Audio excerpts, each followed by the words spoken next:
I recently read the Harry Potter books for the first time, and wow. All I can say is wow.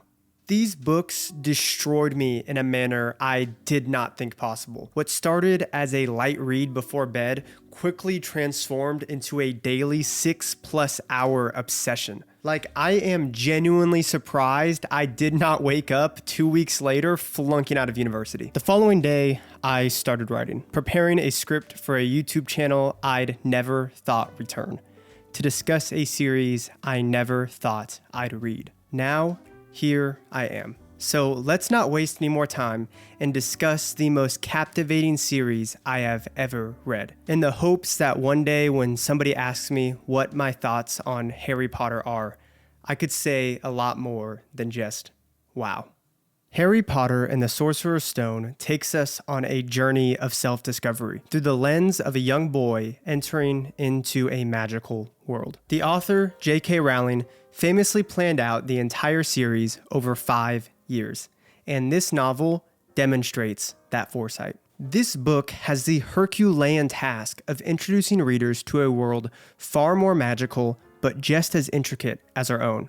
And it does it in a manner that is easy for the average reader to digest. From Halloween at Hogwarts to our first steps into Diagon Alley, this novel emits the childlike wonder we all used to have. Of course, the presence of Voldemort is there, and the Sorcerer's Stone does a lot of heavy lifting, planting seeds that won't bloom until later entries, but all of it's done in the background. For Harry and the reader, the focus of this book is on one thing: being a kid, making friends that will last a lifetime, learning where your strengths lie, and discovering who you truly are.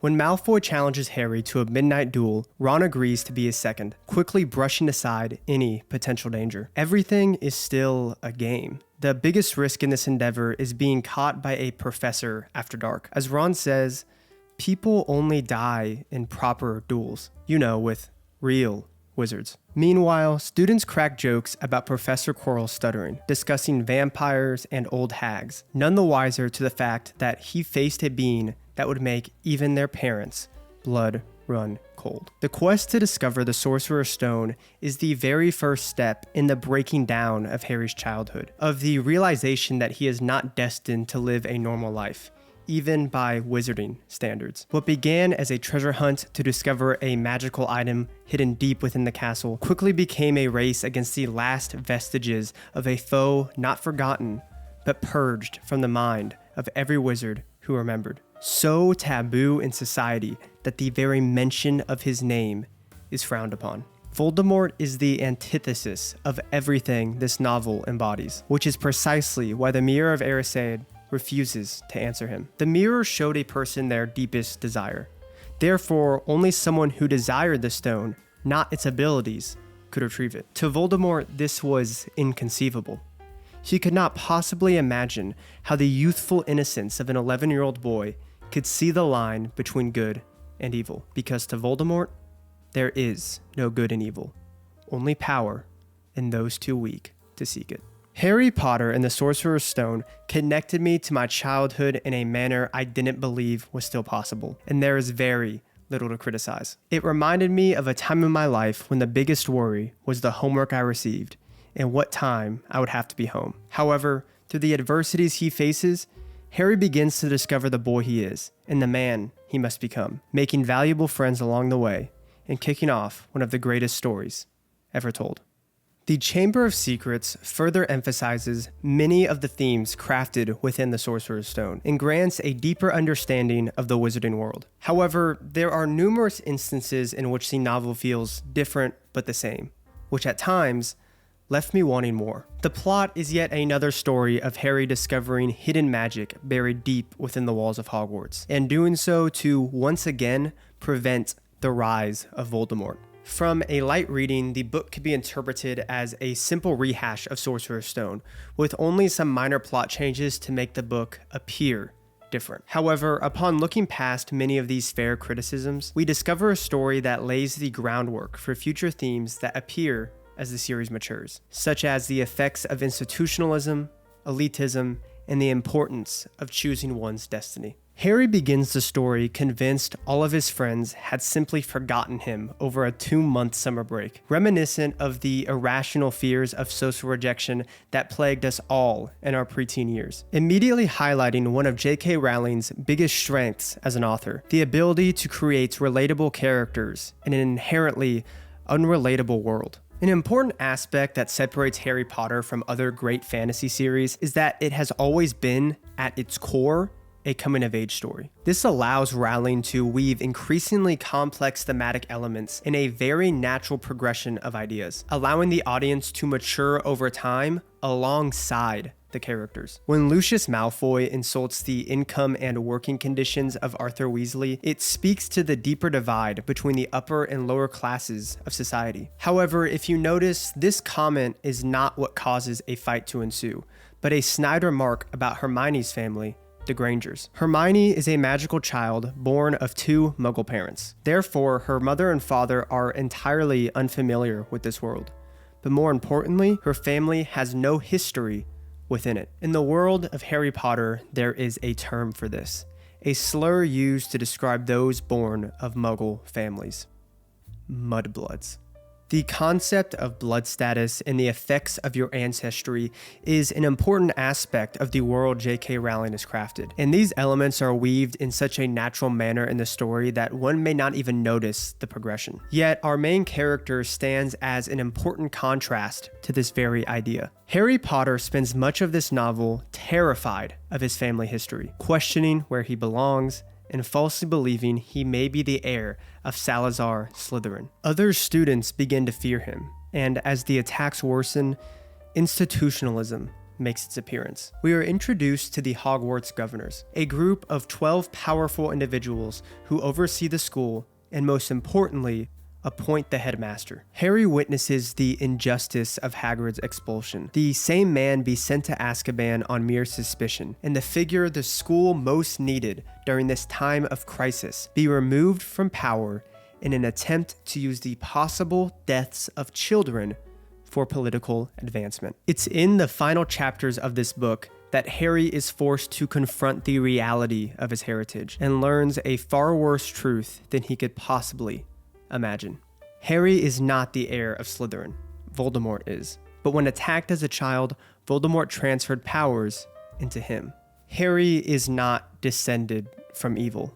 He is evil. Part of his very soul is tied with a man incapable of empathy, a man who sees human beings as no more than tools for his own advancement, the man who took away the only family he ever had. However, when Harry reaches into the Sorting Hat, the very thing which suggested to him a place in Slytherin, he pulls the sword of Godric Gryffindor. Every human being is a mix of ingredients that builds the foundations of our life, whether that is our ancestry, past traumas, or the very nature of our soul. But it is ultimately our decision to decide who we become. Harry was not placed in Gryffindor because of who his parents were, but because he asked to be. And Voldemort did not become the Dark Lord because of his ancestry, but because he allowed himself to believe that that ancestry placed him above others, using it as an excuse to follow a much darker path. Harry Potter and the Chamber of Secrets expands upon our understanding of the world J.K. Rowling is crafting, while challenging conventional ideas of our own. Much of the childlike wonder remains in this entry, with fun, engaging moments such as the flying car, the polyjuice potions, or virtually anything Gilderoy Lockhart touches. But that wonder is intermittently broken by harsh realities of our modern world, planting the seeds for themes that will only be expanded upon in later entries. That being said, I still found it to be my least favorite in the series, and was ultimately left wanting more. It should be noted that virtually none of these issues appear when looking at the Chamber of Secrets as a standalone novel, but rather as a sequel. While the themes are phenomenal, the characters and much of the greater world are not expanded to the extent I felt necessary for something of its caliber. Looking upon the series as a whole, several gear shifts take place in which the scale of the conflict is greatly expanded. This felt rather missing in the Chamber of Secrets, causing it at times to stand in the shadows of other entries, especially the following. The Prisoner of Azkaban not only deepens our understanding of the wizarding world, but expands it to a degree in which few others can compete. From the moment the story begins, we are inundated with new concepts, locations, and creatures, perfectly delivering on the gear shift I felt the series needed, all while introducing increasingly complex themes and building relationships that manage to pull on the heartstrings of all involved. While the Chamber of Secrets introduces the concept of institutionalism, The Prisoner of Azkaban grants us our first look into an organization that will ultimately come to embody this very idea. The Ministry of Magic first appears as a benevolent force. Its minister, Cornelius Fudge, is protecting Harry from a murderous madman, a valuable friend to Arthur Weasley, and doing his best to keep everybody, including Muggles, as safe as possible. Yet, we as the reader are already aware of some of the Ministry's shortcomings. The wrongful imprisonment of Hagrid stands as a recent memory in which institutionalism went wrong. But at that point, it appeared as nothing more than a minor misstep, one which was swiftly corrected. However, upon meeting the Dementors on the Hogwarts Express, Hagrid's imprisonment is recontextualized, and it poses the question of why the Ministry would be willing to work with beings of their nature. The Dementors are, at their core, a take on the Nazgul featured in J.R.R. Tolkien's The Lord of the Rings. In that story, the beings are slaves to Sauron, tortured souls forced to become the very embodiment of fear and fulfill the Dark Lord's will across Middle-earth. But J.K. Rowling takes a rather different approach. A being so devoid of mercy that it's not in their nature to understand pleading or excuses is on our side. The presence of Dementors and the existential threat of Sirius Black puts Harry on the back foot and builds opportunities to form new relationships on the journey to overcome them. Professor Lupin stands as a personal favorite in this novel, as we witness him take on the role of a pseudo-father figure whilst teaching Harry to conjure a Patronus of his own. He's the first male authority figure in Harry's life whom he forms a deeper connection with beyond that of teacher and pupil. Lupin walks the careful line of supporting Harry emotionally when facing Dementors, showing him grace with his shortcomings of staying out after dark, yet showing discipline when necessary by confiscating the Marauder's map. He is arguably the healthiest dynamic Harry experiences of its type, and sets a standard by which all relationships can be compared, all whilst foreshadowing a beautiful moment where Harry reminds Lupin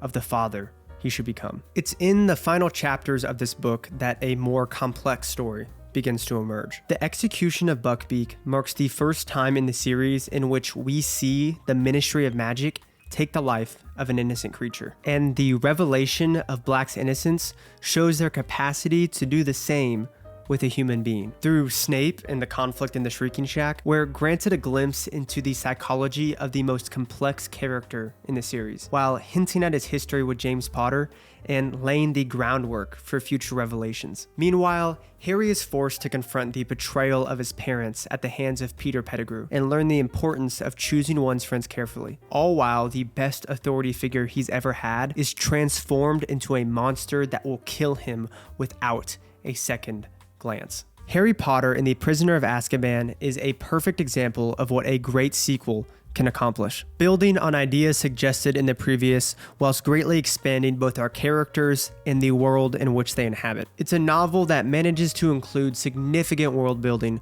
which the rest of the series relies upon, while still standing on its own 2 feet as a story that can be enjoyed independently from the rest. The entry falls easily amongst my top 3 and is the launching point at which the following is used to bring us from a story of a young boy learning about the world around him to an epic saga about a battle between good and evil. It gives us a glimpse at the wider wizarding world, but more importantly, creates a scenario for the Death Eaters to make their first appearance. The horrific scene of Muggles being ritually humiliated and tortured amongst a crowd of onlookers serves a key purpose in the story, because it marks the first instance in which the core ideas of this conflict are put on full display. In previous entries, many of the deeper themes were relegated to the background. hidden amongst the narrative and left for those who went looking. That is because those entries intended to maintain a level of sophistication in their ideas on par with that of the characters. An 11-year-old boy may struggle to understand complex societal issues. With the Death Eater's attack, we see the true nature of this conflict. This is not a story covering a magical civil war, but the rise of elitism, discrimination, and the division between the haves and have-nots, creating a new standard of maturity by which the remainder of the series adheres. With the introduction of house elves in the Chamber of Secrets, the framing of the institution appeared to be very black and white. The system was unjust, and the victim, Dobby, wanted out. However, with the character of Winky and numerous house elves of Hogwarts, J.K. Rowling poses a very difficult moral conundrum. As Ron points out to Hermione on numerous occasions, they like it. They like being enslaved. But why is that? Slavery in one form or another has appeared in nearly every civilization throughout human history. In some societies, such as that of ancient Rome, the system was an open gate, with individuals forced into slavery through birth or conquest, and eventually buying their freedom through work. However, with the rise of chattel slavery in locations such as the American South and the Caribbean, the entire system was built against mobility between social classes. Could this be the cause of their reluctance? Or is it the fear of punishment that would ensue? After all, one must only look to our own history to witness the brutality at which slave revolts were put down. We never get a clear answer on this matter, but it makes the reader think, which is precisely why I love it. Harry asking Ron why the girls always move in packs, and Hermione desperately waiting for Ron to actually ask her out. The Goblet of Fire, much like the Sorcerer's Stone, is brimming with a level of teenage anxiety perfectly befit to our characters. They're relatable in its awkwardness. Everybody is getting older, and the most clear demonstration of this is Harry's first encounter with Draco Malfoy. In previous entries, the stakes were lower. Ron makes himself puke slugs, Malfoy tries to scare Harry with a Dementor costume, and they all take turns trying to get each other expelled. However, when Harry insults Malfoy's mother, with even Miss Weasley convinced of the tragic love affair built between him and Hermione, the whole thing seems incredibly absurd, until one stops to think about how much power journalists and political commentators hold in our society today. The whole thing begins to put increasing levels of stress on Harry's life. The young man is brought in along with 3 others for the torture of Frank and Alice Longbottom. Many believed Barty had simply made friends with the wrong people, unable to grasp how such a hopeful young man could be guilty of such a terrible crime. However, with the Longbottoms having gone insane, nobody could testify to his innocence, and the ministry was under significant pressure for a clean conviction. So through pleas of mercy at the man he called his father, and the cries for his mother who sat just a few seats away, we witness a man so obsessed with law and order, he sends his own son to Azkaban, a son who would die in prison a year later. It's in the following scene we see the kind of relationship Voldemort has with his Death Eaters. It's not akin to something like a tyrant and his followers, but more of an abusive paternal relationship, when attempting to prove to them, and more importantly, himself, that he is exactly who he claims. When the wands interlock, the very individuals whose lives were taken grant Harry a chance to escape, an opportunity that would have never been available but from more individualized stories into a wider narrative being followed. It's in the following that we witness just how ill-prepared society was for such an event, and how the death of a young man and rise of a Dark Lord can have little effect when those in power choose not to listen. With the Goblet of Fire cranking up the heat to 11, the Order of the Phoenix promptly turns it right back down, putting us in Harry's shoes and making the audience wonder why seemingly no actions are being taken to prevent Voldemort's rise. There is of course the Order of the Phoenix, the very name of the novel. Yet with how little information they share with Harry, it creates a rather frustrating narrative and contributes to a harsh sense of whiplash between stories. This was surely intentional on J.K. Rowling's part, because the purpose of this novel is not to tell the story of a grand conflict, but one of how a lack of trust in our allies and willful ignorance of authority can cripple a society's ability to stand against a greater threat. This is immediately apparent with the attack on Harry and Dudley, as well as the subsequent trial that follows. A malevolent force appearing on Privet Drive helps to merge the two worlds in the reader's mind, and puts on full display that while the Ministry may not be taking the conflict seriously, it is still very real. Meanwhile, the trial gives us a glimpse into just how far the Ministry has fallen in terms of their awareness. However, what makes this novel phenomenal in its presentation is that whilst many of the themes are grand in their scale, we are shrunk down into Harry Potter, as we are given an almost character study on a teenager who becomes incapable of trusting authority as he struggles to control his emotions. Harry constantly lashes out at those around him, feeling underappreciated and out of the loop. He casts blame on Ron and Hermione for not keeping him filled in, and feels resentful towards their selection as prefects. Throughout this novel, Harry is forced to confront these emotions, and walk the balance between righteous anger and the arrogance that is so often begotten of young men his age. He often loses this battle, putting himself and others in dangerous situations and resulting in dire consequences he lives to regret. One can hardly blame Harry for becoming hyper-emotional. After all, he is a 15-year-old boy who has dealt with far more trauma in his life than most adults could even cope with. Yet, it poses the question of the kind of man Harry wants to become, and how much a person should be judged by their darkest moments. We see directly through Snape's memory just the kind of young man his father, James Potter, was. The level of ritual humiliation performed on Severus Snape was not even something we witnessed Draco Malfoy attempt in the books. And one thing I appreciate about this memory is that the loose end is never really tied up. There was never a grand revelation that Snape deserved it, or James was taken out of context. He simply did those things. James Potter was a bully, and an incredibly cruel one at that. Lupin would later say that he grew into a much better person, and died nobly protecting his wife and child. But it recontextualizes Harry's family in a way I did not expect, and shatters the hyper-idealized version of his father in Harry's mind. More importantly, we now have a clear picture as to why Snape became the man he was prior to Lily and James's death. His elitism and cruel treatment of others was as much a defense mechanism as it was a genuine superiority complex, which set the stage for his eventual flipping of sides. Whilst the Goblet of Fire brought issues such as discrimination and elitism to the forefront, with the Order of the Phoenix, institutionalism finally takes center stage. A story of a political takeover can be an incredibly difficult one to tell. It involves so many moving parts and intertwining relationships that by its very nature, it's prone to plot holes. However, through Professor Umbridge, the same concept of shrinking down grand ideas into that of a character study is done in an excellent manner. A hostile takeover of Hogwarts is performed, yet with every new decree Umbridge passes,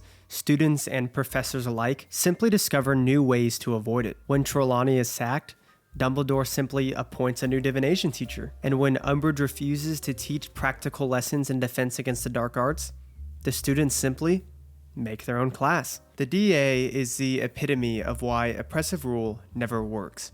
However, it also marks an important aspect of Harry's development. Though it was good for a while, Harry allowed himself to be roped into running an organization that risked dozens of students' expulsion. It's difficult to blame Harry for this, as the organization was ultimately a net good for the students involved, yet it's this same lack of respect for authority that has dire consequences in the final chapters. The battle in the Ministry is the culmination of everything I've discussed thus far. Harry's manipulated into leading a group of his closest allies directly into a trap laid at the very heart of the institution meant to protect them. It all leads to a very frustrating conclusion, because unlike the Chamber of Secrets being opened or Voldemort's return, the death of Sirius Black could have been prevented if a single party involved cooperated with the other. If Harry had learned occlumency as he was instructed, if the Order of the Phoenix informed the students what their plan was,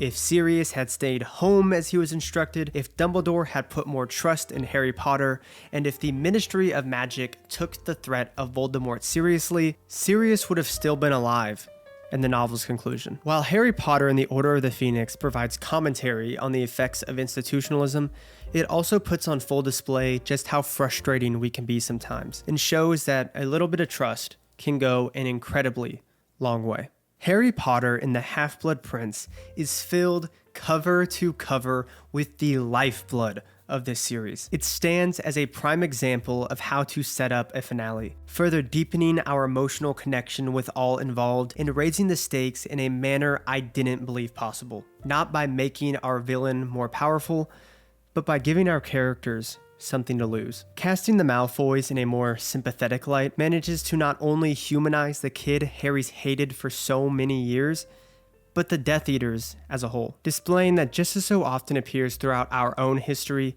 many individuals who find themselves a part of an organization committing unspeakable acts do so just as much out of their own fear as the mental gymnastics that justify their actions. We see just how deep Snape has inserted himself within the Death Eaters' ranks, quickly becoming the right-hand man of Voldemort himself, posing to us, the readers, the very question Harry is wondering.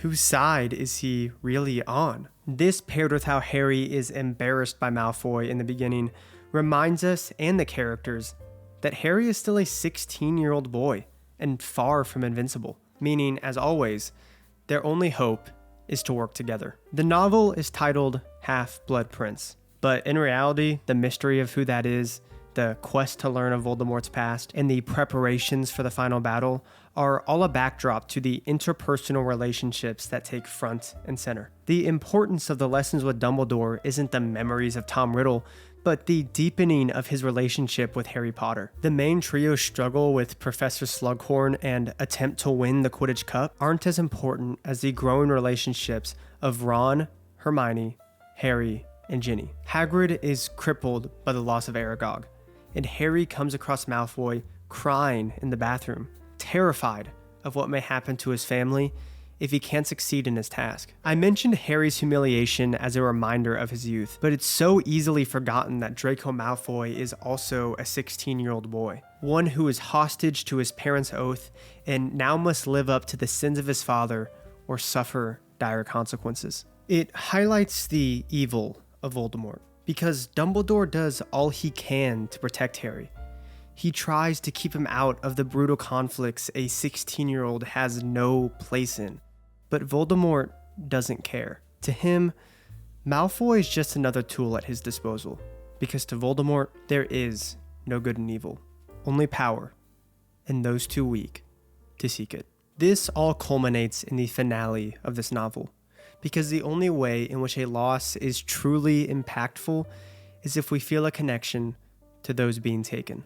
The final few chapters, much like the Goblet of Fire, gave me goosebumps as I read it. The constant panic in Harry's actions as he forces Dumbledore to drink the potion. The utter chaos in the air upon their return to Hogwarts and seeing the dark mark above the watchtower. The desperation in Malfoy's voice when he says, "I haven't got any options," while realizing he isn't a killer. In the absolute, heart-wrenching lines we read right before Dumbledore's death. The sound frightened Harry beyond anything he had ever experienced.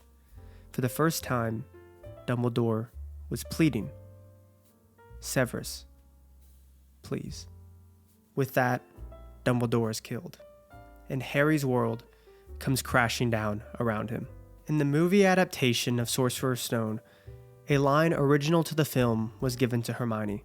"As long as Dumbledore's around, Harry, you're safe. As long as Dumbledore's around, you can't be touched." Harry is now alone, and must pick himself up to face Lord Voldemort, or die trying. The death of Dumbledore means the end of protection for Harry Potter, and the end of protection for Hogwarts. For the first time, we see Death Eaters walking freely through the halls, and numerous fights break out across the school grounds. Snape manages to escape with Voldemort's most powerful allies, and Dumbledore's body is thrown from the astronomy tower. The students find him in a helplessly broken state, in stark contrast to the powerful wizard they once knew. It's over. Voldemort's won. The Order is forced to go even deeper into hiding, the Ministry of Magic begins to waver, and most importantly, Harry's guiding light in the fight against the Dark Lord is now gone. However, Harry isn't ready to give up, and along with Ron and Hermione, he decides to finish the task he was bestowed: find the remaining Horcruxes and kill Voldemort once and for all. Harry Potter and the Half-Blood Prince is a story about relationships, how they are formed, and how they fall apart. It manages to capture the very essence of what it means to tell a character-driven story, and is one of the best penultimate novels I have ever read.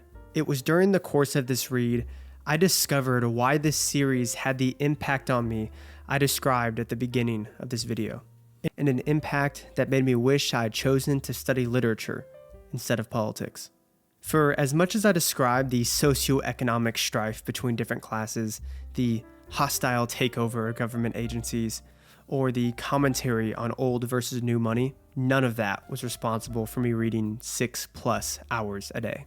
What brought me in and kept me reading was the characters themselves, their strengths, their flaws, and the connections they form. Harry Potter and the Half-Blood Prince is by far my favorite in the series, and I can only hope that one day I create something this impactful. And with that, we're nearly finished. Just one more to go. If The Half-Blood Prince was a novel about interpersonal relationships, The Deathly Hallows goes significantly deeper, focusing almost solely on the trio of friends we've come to know over the past 6 books, and diving into the intrapersonal communications of Harry Potter with himself. We see a 17-year-old boy attempt to cope with the loss of the only home he's ever had. Not the Dursleys, but Hogwarts. The school itself is now in the hands of the Death Eaters, and Harry must follow through with the difficult decision to leave it all behind, to pursue a seemingly hopeless task in an attempt to honor the legacy of the man who dedicated his life to protect him.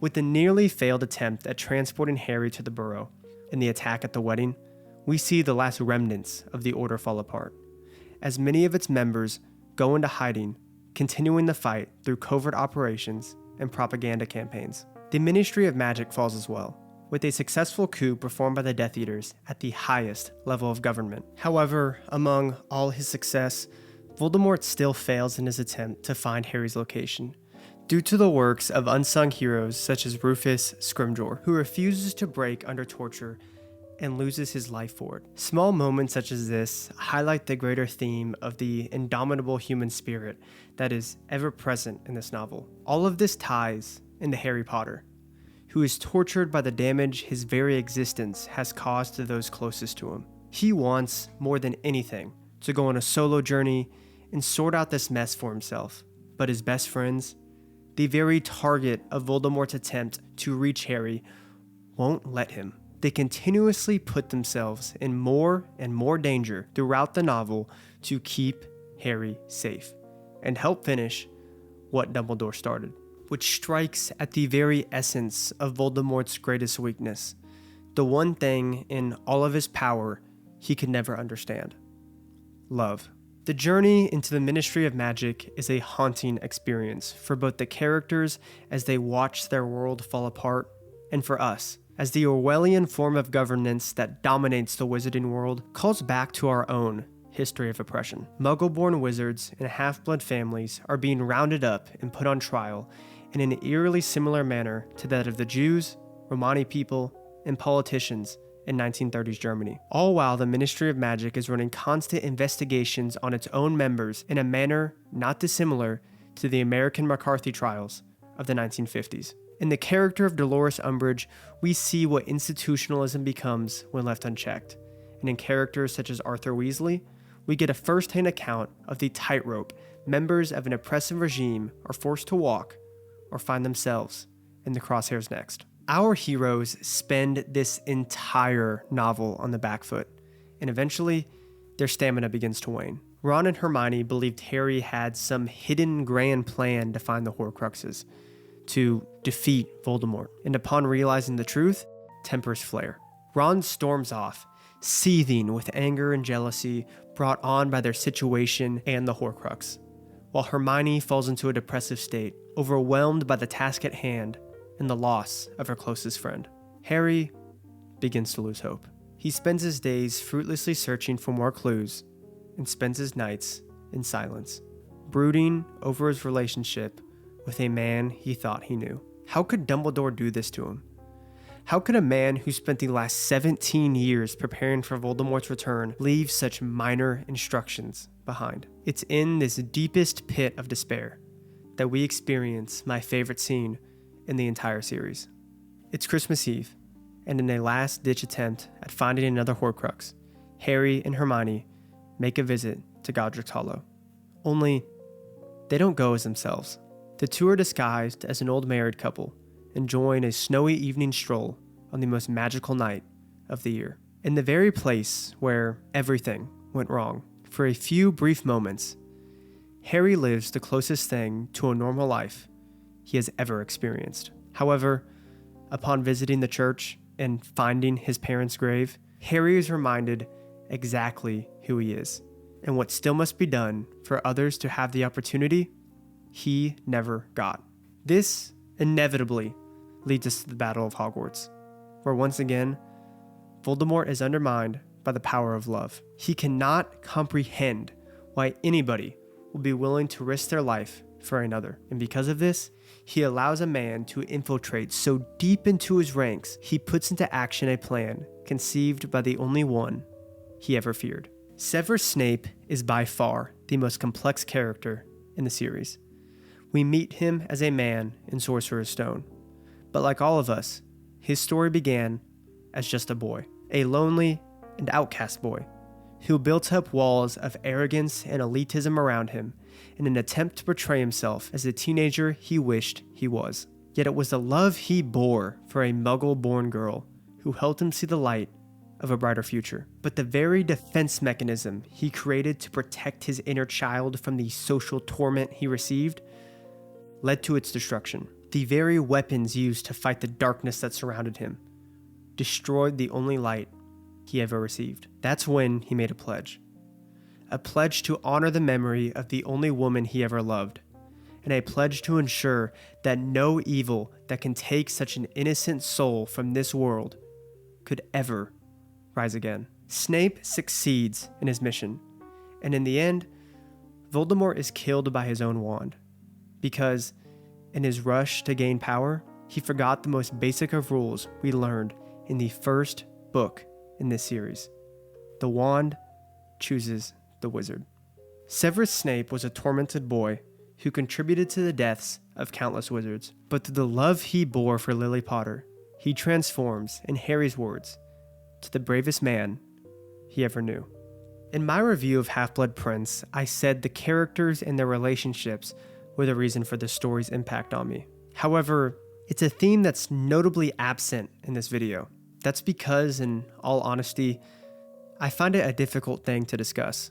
Maybe it's just the way I'm wired, but compared to the nature of friendship and love, complex societal issues seem like a cakewalk to talk about. However, I do not wish to remain this way, and it's stories such as this that make me look deeper into the relationships of my own life, in an attempt to discover the fountain of youth from which love flows. The Deathly Hallows gives us a deeper glimpse into the psychology of numerous characters J.K. Rowling built over the course of 10 years. When first conceiving this video, I had a plan to talk about what I wished the Deathly Hallows was. I really wanted to see the series make the transition into dark fantasy, to have Harry wander around a diseased world, completely under the control of Lord Voldemort, nearly akin to the Dark Souls games in their setting. However, I now realize that was never the story Rowling intended on telling, and what we got was significantly better. The series allows itself to mature over time with its ideas,